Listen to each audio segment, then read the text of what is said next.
This is the story of a time-long...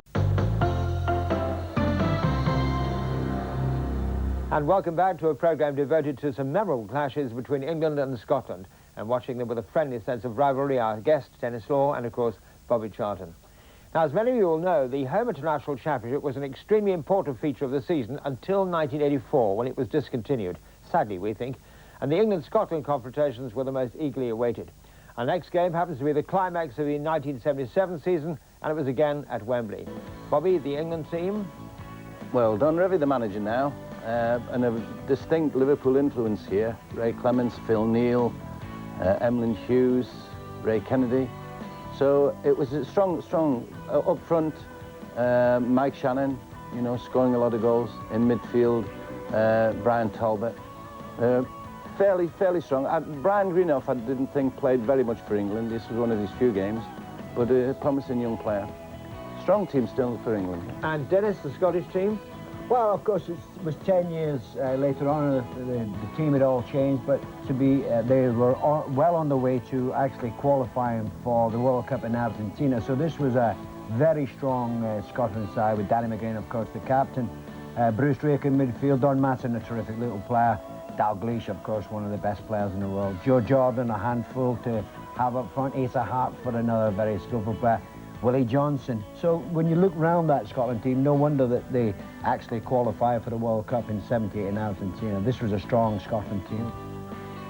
England had beaten Northern Ireland, but had lost to Wales at Wembley. Scotland had also beaten Northern Ireland, but had drawn with Wales, and so victory for them would win the championship. June '77, the year. That was the year that Red Rum won his third Grand National, and we all celebrated the Queen's Silver Jubilee. At Wembley, the commentator was John Motson. And the referee, Palatai from Hungary, who refereed this match at Hampden a year ago and was regarded by both managers as a very competent official. And fitting that this international championship could still end in three ways, depending on the result today. If Scotland win here, they take the title outright. A draw would mean that they share it with Wales. And if England win, then England and Wales would share the international championship. Scotland are playing from right to left in the white shorts.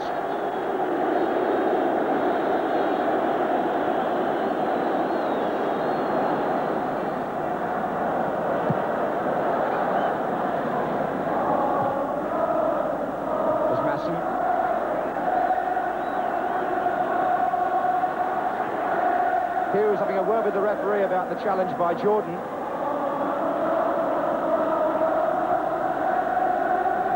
Shannon.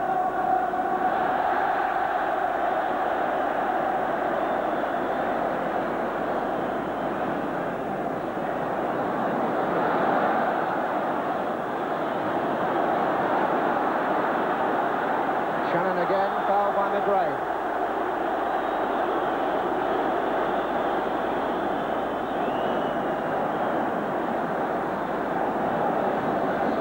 Well, England will be wanting to test this Scottish goalkeeper as soon as possible. Watson has gone at number 5.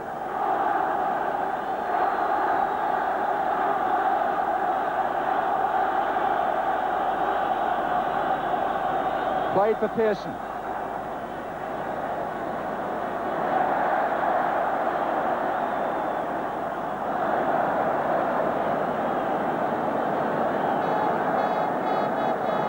Dalglish. Free kick was it, but he had the ball anyway. This early tactic on both sides, very sharp.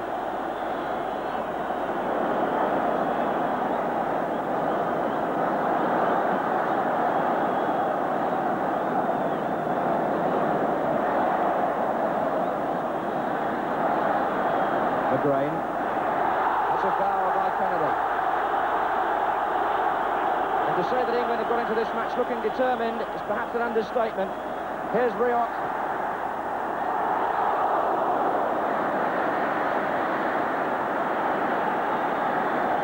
England so keen to make up for what happened in midweek. Started with a lot of urgency, but then Scotland themselves need no incentive here. It's all there for them.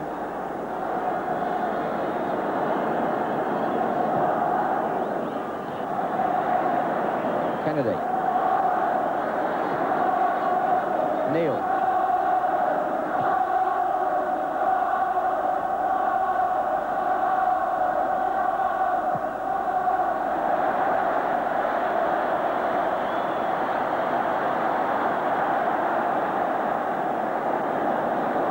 This is Riot. Masson. Again, starting the attack from his own half, John Masson. Here he is again. Looking for Dalglish. Little shove by Mills, was it? Still Dalglish. And Mills twice there, tugging him. And Dalglish looks towards the line and gets nothing. Mills going in behind him the first time. Dalglish shielding it well, and did Mills... Well, now, was it a penalty, Dennis? Guaranteed. Referee. Where was the referee? Penalty. Dive, Bobby? I think Kenny was backing into him now. Biased.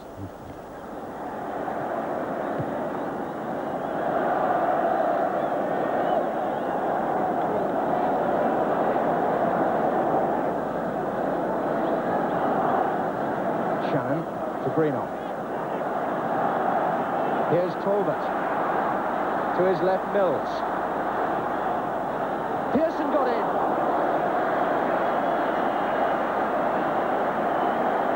Not a problem. And as Mills crossed that ball, he seemed to me to have perhaps pulled a muscle. Mick Mills, who's just sort of slightly hobbling as he runs back to his position. Exchanging a few words with Emlyn Hughes.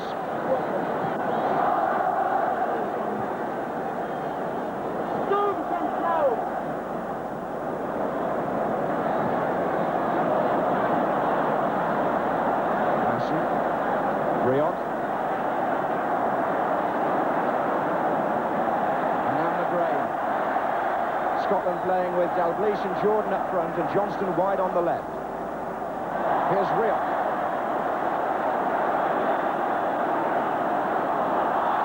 Talbot's was the tackle. And Scotland's is the free kick.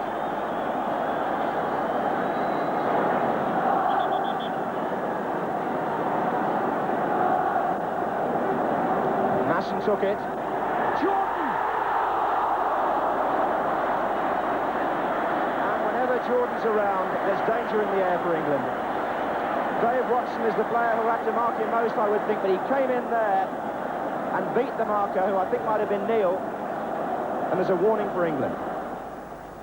You know, when you're saying qualifying for the World Cup 78 and 74, this was a rich period for Scotland, wasn't it? It was a very strong period when you say Dalglish, world class up front, and Jordan. But they all the came midfield south. was a strong. They all came south, didn't they?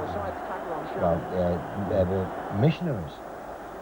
Missionaries to come south. Oh, missionaries. Missionaries. Oh, missionaries. Yeah, I see, not yes. missionaries. Missionaries to come south I and see, teach yes. the English how to play. Things you get away with. So, did you learn from the Scots then, Bobby, did you, or did you manage to pick it up yourself? Sorry? Did you learn from the Scots, or did you pick it up yourself, what do you think? From the Scots? Yeah. I learned a lot. I came from near the border. Yeah. I was born up near the border, so I knew the lifestyle up there and what was needed to be a good footballer. But as Dennis said, this was a very strong period for Scotland, isn't it? I mean, they had a really good side around the end of the 70s and beginning of the 80s. Yes.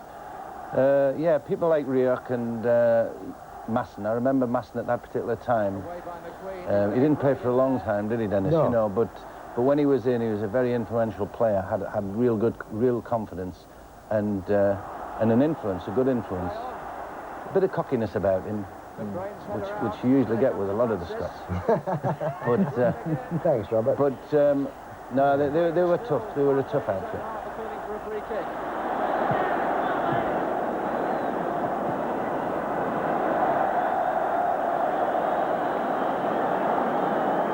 The pace of the match in this opening 20 minutes quite tremendous.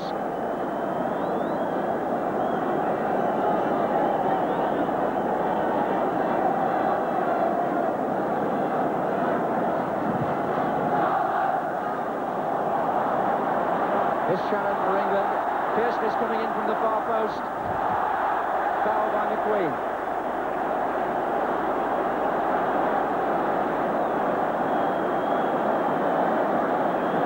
England now beginning to look promising. One or two good runs up front, committing the Scottish defenders.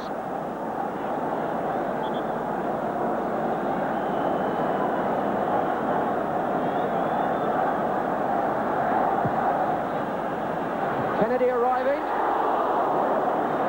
And England have been working on that this week in training, trying to get Kennedy in at the far post, where they think Scotland might be exposed in the air.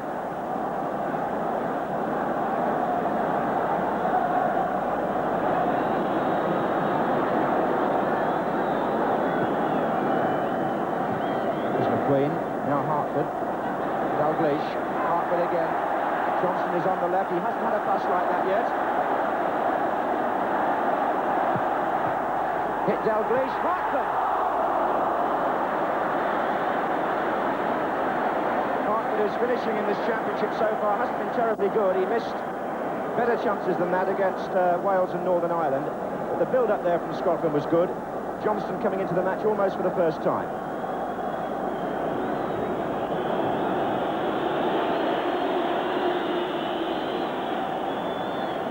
Kennedy to Pearson. Talbot.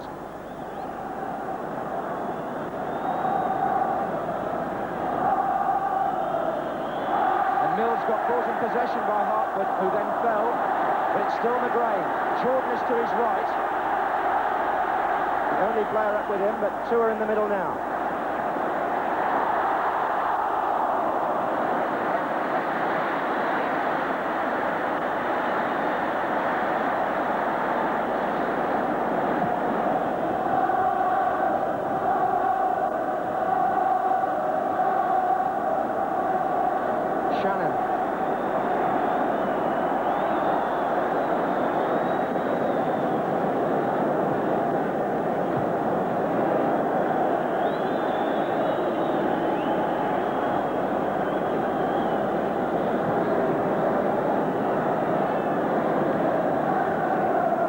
Looking for Jordan. Straight to Mask. And now Rioch. Hartford. Domeke. Johnston.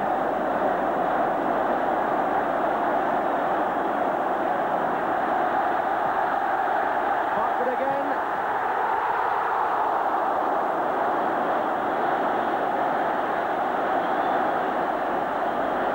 The chances are flying now, Dennis, aren't they? 2 or 3. It's what we've seen has been a bit of a scrappy game, but Scotland, they've done all right. Yeah. They look to me, Scotland, as though they want to win more than England. When we get position England in the middle of the field, we seem to be content to just give it to someone else, and they seem to be much more thrustful and positive.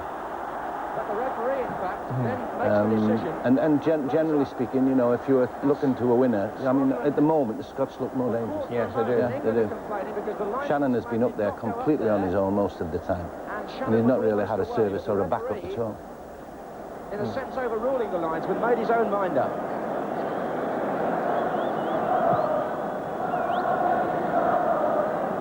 Oh, who's misjudged it? Dalglish it is! England were caught out. Mistake initially by Mills, but then by Hughes, who misjudged it. And Dalglish getting underneath it.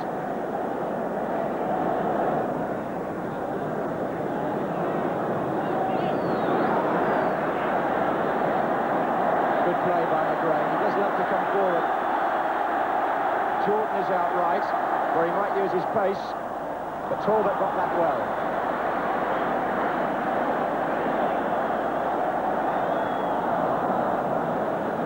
McGrain. Rioch.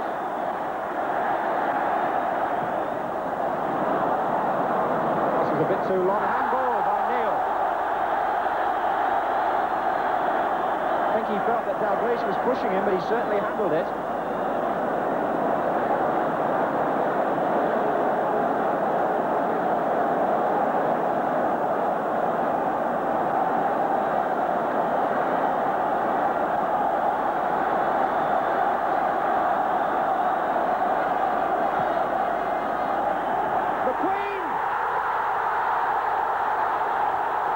Well, I suppose the goal was almost inevitable at that point, wasn't it, really, Dennis, the way Scotland had most of the game? Well, to be fair, and what we've seen, that Scotland looked the most likeliest team to score, and McQueen had been up there a few times. He has a tremendous jump, and Good strong header, giving Ray Clements. No, I mean, he might have just got a touch to the ball from a Queen's header, but it was a goal that Scotland always looked like scoring. Yeah, they deserved it. No question of that. The pressure had been on. England didn't seem to have any player of influence in the middle of the field that sort of knitted things together. They seemed to be in two minds what they wanted to do. But nothing that we could look forward to for the rest of this match. They weren't playing well, and things would have to get better. Well, you got the second, right, Bob? I know, but the way your lads are playing, it's an uphill fight. I would agree. I'll concede that. Meantime, a substitution. Joe Jordan, who I suspect is still suffering from the injury that kept him out of the beginning of these championships, is going off. And Lou Macari from Manchester United, who played here in the Cup final a fortnight ago, is the Scottish substitute coming on.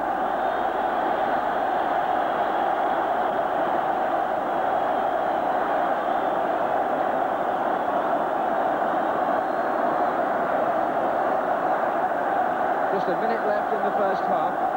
Scotland lead by a goal to nil. And will now have to adjust their formation slightly, with Macari coming on, who's a midfield player, for Jordan, who's a striker. But Macari, of course, can also come into the attack if he has to.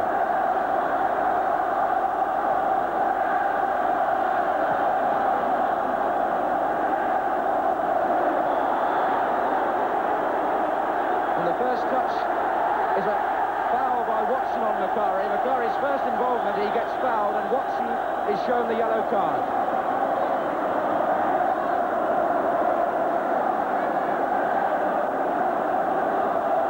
So Macari immediately involved.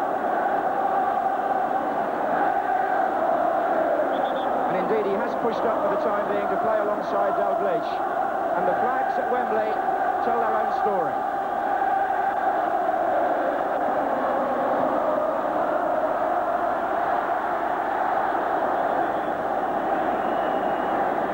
Just adding on now the injury time at the end of the first half.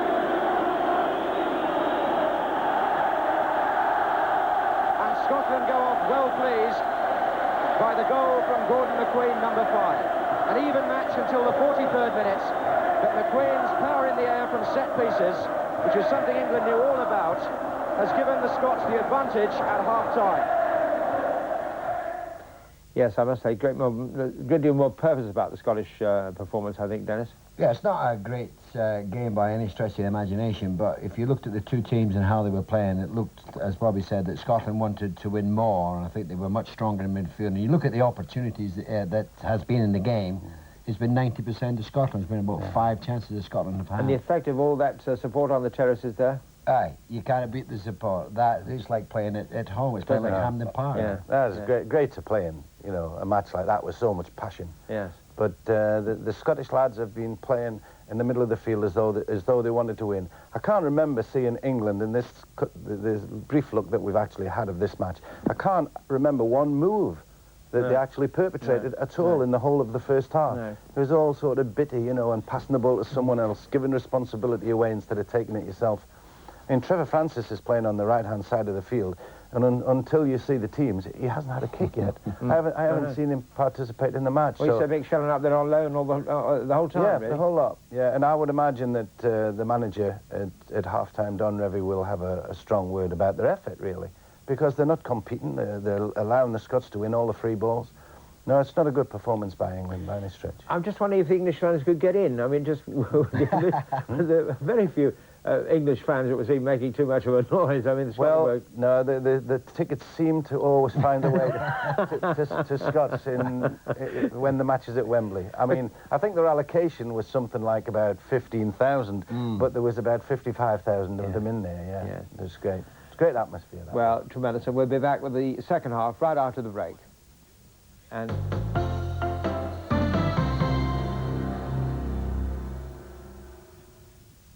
welcome back. Well, let us resume with England v Scotland, June 1977, a game that would decide the home international championship of that season. Gordon McQueen had given the Scots the 1-0 lead, which they enjoyed at half-time.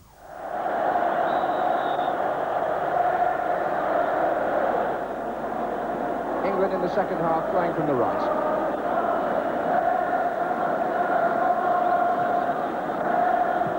Scotland have started with Macari up front, number 17.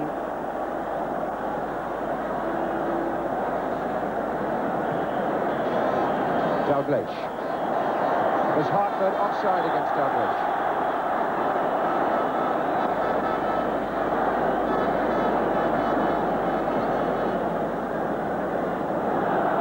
Pearson. Francis.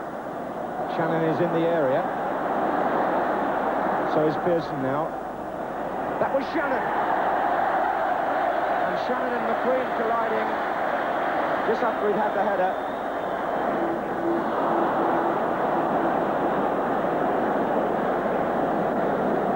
Just in case you're wondering about the England substitutes, by the way, Dennis Stewart, Paul Mariner and Ray Wilkins are all on the bench. In fact, that's Trevor Cherry who's going to come on in place of Brian Greenough, who has been struggling, I think, with a groin strain since the first half, so that's a fairly straight swap for an injured player.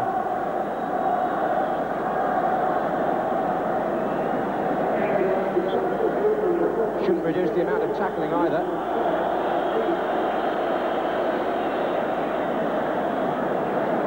Francis.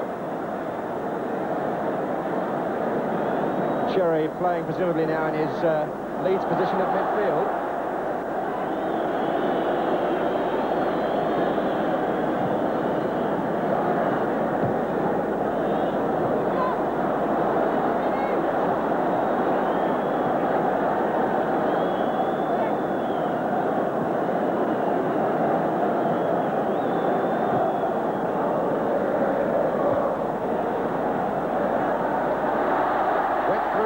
Dalglish.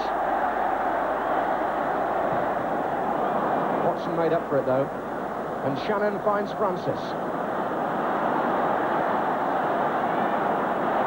Taking on Donachie. Here's Cherry.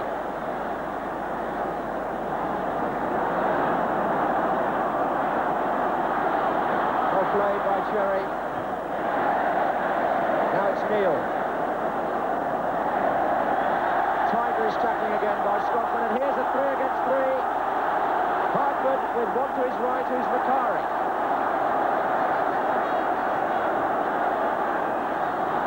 Challenged by Mills.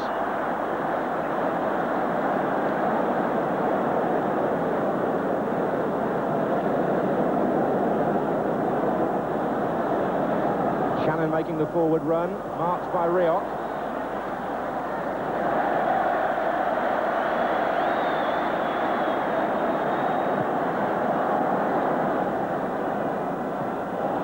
Dalglish. Johnston to Hartford. Oh, well played. Johnston again.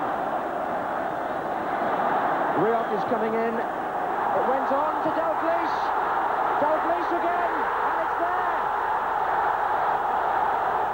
Kenny deserved that goal, I think. I mean, he had so many attempts, hadn't he?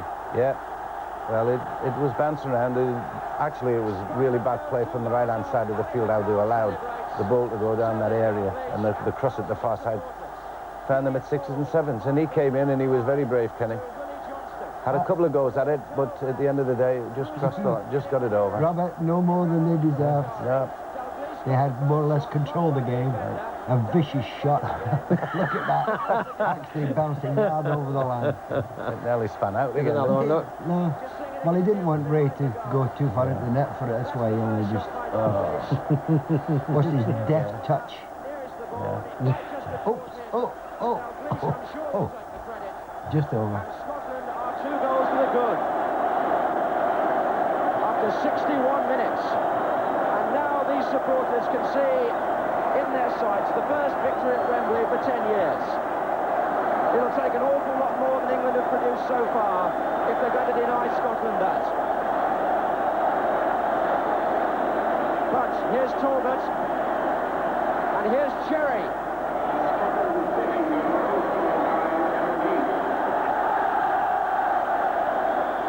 Mills.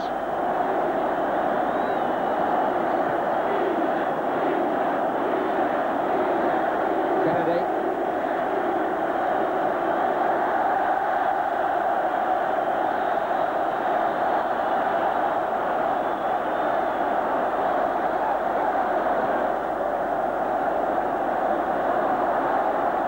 Dalglish deserving the goal in many ways, having a fine match up front for Scotland.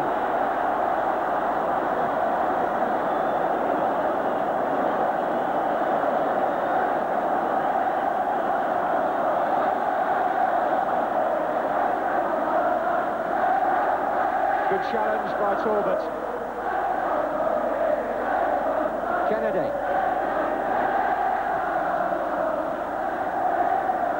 Shannon.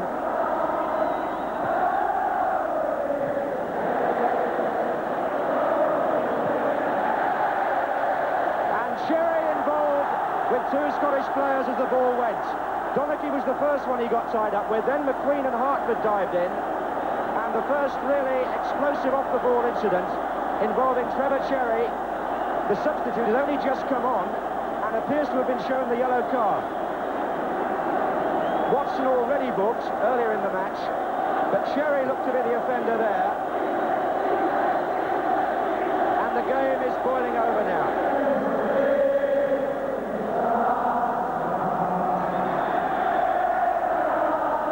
So the second England substitution, on comes Dennis Stewart, and Ray Kennedy, although he hasn't seen the sign yet, is the man who's being called on.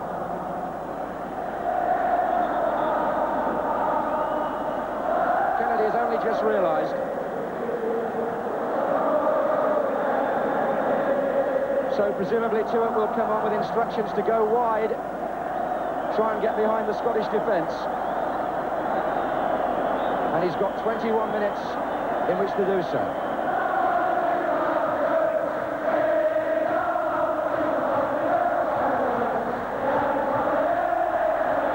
Foul by Neil and Johnston. Johnston reacting rather angrily, and the referee didn't like that. And he's shown the yellow card to the Scottish winger. Johnston was the man who was fouled, but his reaction, I think, was what got him booked. So that's three players now who've been cautioned, two on the England side and Johnston of Scotland.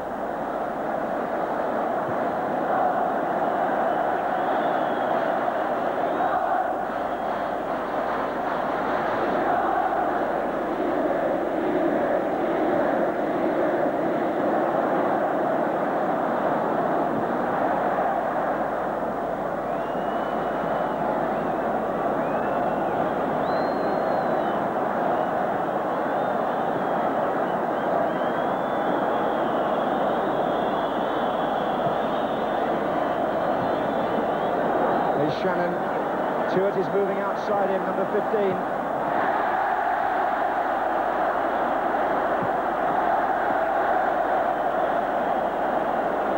Tom Beside from Rangers played well in this fixture last year and playing well again today.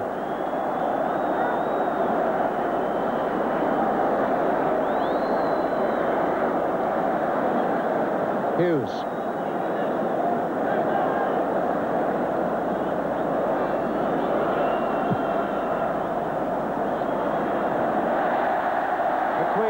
Back there. Now Macari.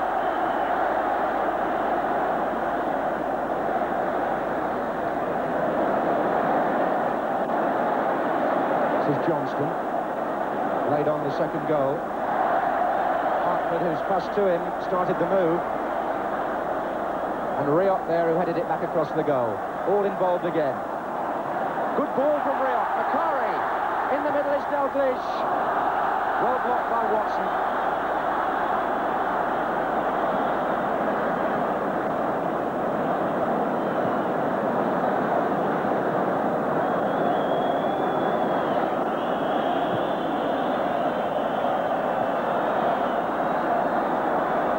Against Forsyth, just laying it back for Brian Talbot. Wanted a bit too long on the shot.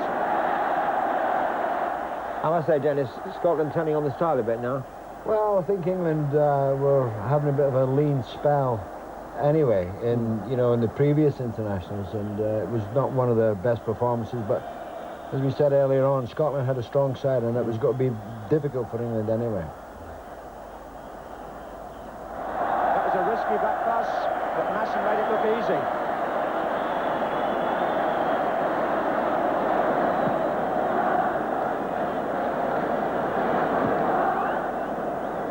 Masson. Bakari in well, now it's Riot. Dalglie's just ahead of him.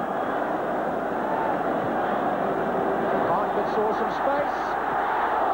Clements was well positioned on the 6-yard line. Hartford shot.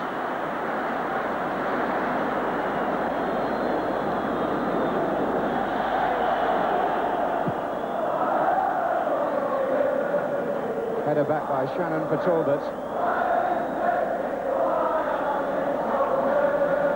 Francis certainly kept going well, Francis. He's probably been England's most consistent attacker.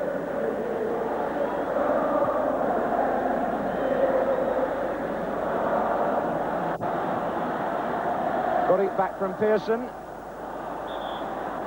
McQueen went in, and the referee has given a penalty, has he? McQueen. Well, the best I'd say it's a harsh decision. Bobby, you agree with that? Yeah, I wouldn't give a penalty for that. Penalty has been given. He never really brought him down. He went for the ball. Did he play the Yeah. ball? In fact, he could have Played the continued, couldn't He he? played the ball, yeah. Yeah. That was a harsh Gets decision. away. He could be on to quite a last couple of minutes. And he does.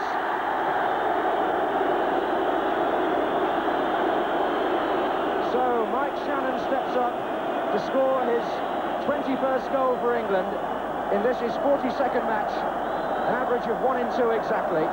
But more important on the day, does it give England any chance now of snatching an unexpected draw? There are just 2 minutes left here, and Scotland lead 2-1.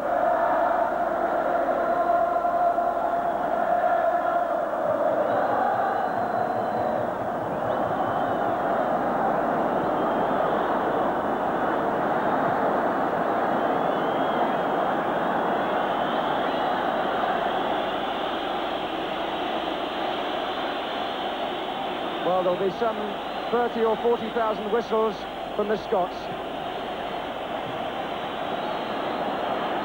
This is Talbot. Watson. McQueen's header out. Mills now for England.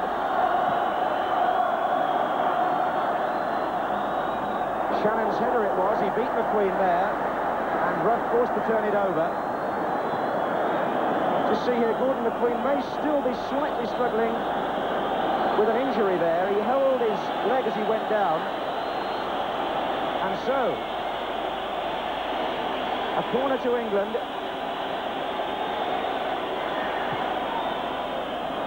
But easy for the goalkeeper.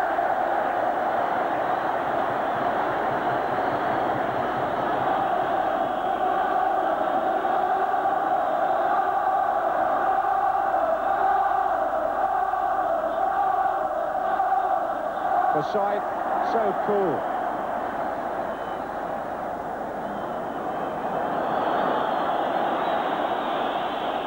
Referee has checked his watch, and we're in injury time, and there isn't much of that.